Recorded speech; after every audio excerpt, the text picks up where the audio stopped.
হঠাৎ করে টমেটোর ঝাল ঝাল ভুনা আমার খেতে মন চাচ্ছিল, তাই দেরি না করে ঝটপট বানিয়ে ফেললাম।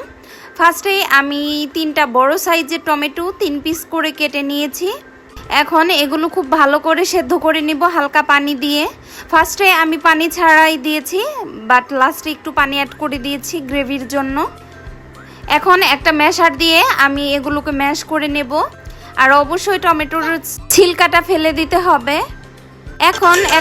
এখন একটা প্যানে আমি সরিষার তেল দিচ্ছি, অবশ্যই সরিষার তেলটা ইউজ করবেন।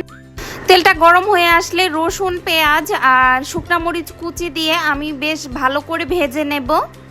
ভাজা হয়ে গেলে দিয়ে দিব পরিমাণ মতো লবণ, দিয়ে দিব হলুদ গুঁড়ো, দিয়ে দিব সামান্য পরিমাণ ধনিয়া গুঁড়ো, আর অ্যাট লাস্ট দিয়ে দিব লাল মরিচের গুঁড়ো।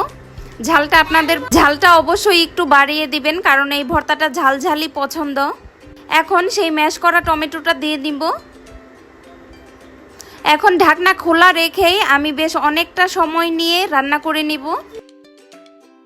যখন তেলটা একদম উপরে ভেসে আসবে তখনই বুঝে নিতে হবে যে আমাদের ভর্তাটা ডান। নামানোর আগে হালকা করে একটু ভাজা জিরের গুঁড়ো দিয়ে নিব।